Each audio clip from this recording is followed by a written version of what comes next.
Good Shabbos. This week is Parshas Miketz, and in this portion we have Yosef rising to power in Egypt.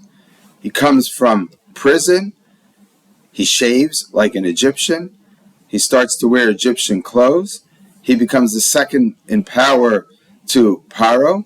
He rides in this chariot, this regal chariot, marries an Egyptian woman, has kids that seem to be Egyptian, and later on Yaakov brings them under his wing. He adopts an Egyptian name, and for all appearances, he's Egyptian to his brothers. Again, there's many explanations of why they didn't recognize him, but a simple one would be they didn't expect to see Yosef as looking and acting and talking like an Egyptian. And the question is this good or bad for the Jews, as they say? And simply, and as the way the story is told, it's good. He saves the Jewish people from hunger. He takes care of them. He makes sure they're protected. He brings the family back together. And it would seem at the end of this portion, or this, at least through the story here, that it works out in a very beneficial way for Yosef and his family. But we all know the end of the story. What happens? Yosef dies, and it says Paro forgot that which Yosef had done. The Egyptians not only forgot it, but they probably even resented it to a certain degree, because later on in Parshas Vayigash, it tells us how Yosef resettled all of the Egyptians in different cities. He, in a sense, made them indentured servants to Paro, all for the good of Egypt, all for saving Egypt. But perhaps he might have been somewhat short-sighted in his rise to power and his ability to make sure that Paro is successful and the Egyptian economy survives.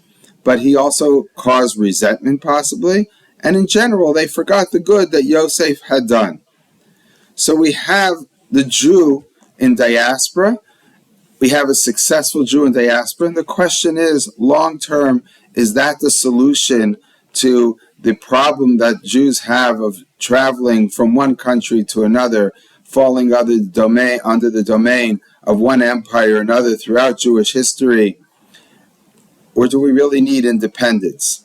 And I think the answer is quite simple, that you see here that no matter how successful we are, whether it's Yosef in Egypt, whether it's someone like the Abarbanel, who was the financier to Ferdinand and Isabella before all the Jews were expelled, the Jews who were successful in many of Spain and Portugal, England, France, Germany, Poland, Ukraine, Russia, they all rose to prominence, and then either they were killed or expelled from the country, and people forget what good the Jews had brought to their country.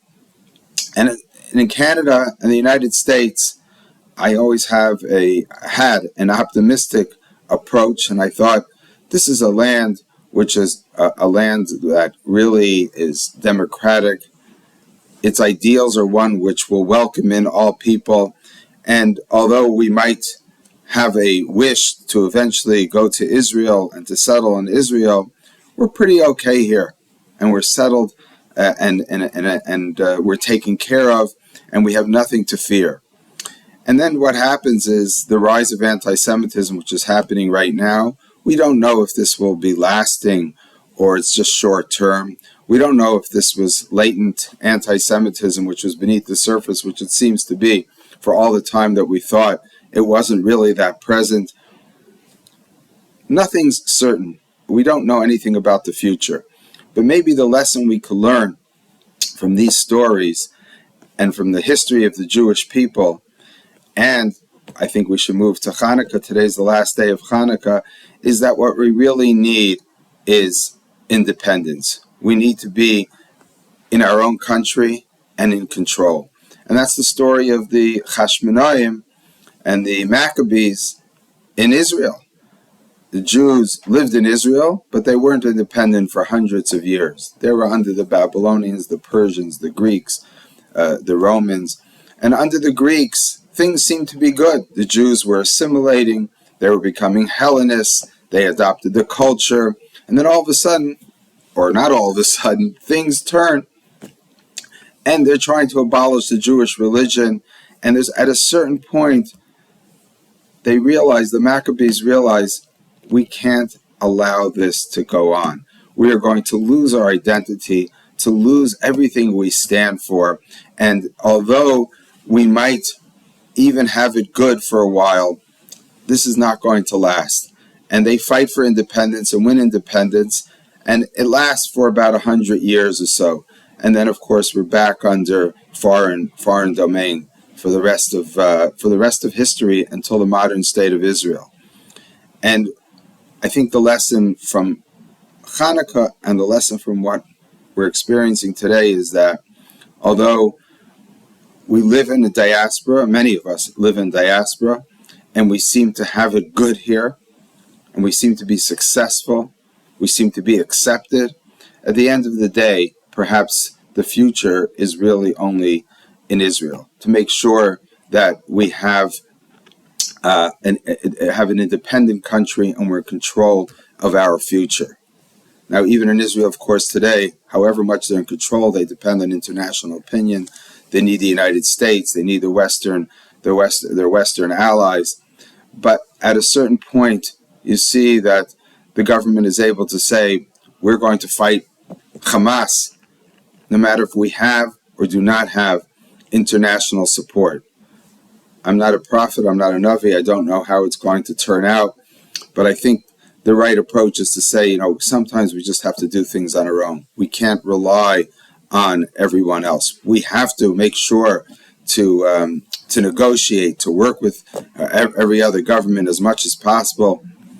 There's no question that we're not in the position where we're a world power, that we could control all events, but there's a certain amount of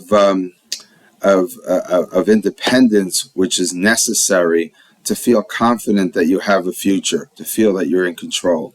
And I think that's the lesson of Channukah, and it's the lesson of what the Jewish people in Israel are going through today. And hopefully the control that we have over our own future will turn into one which will be satisfactory, which will bring peace to Israel and to hopefully to all the Jewish people throughout the world. Good Shabbos.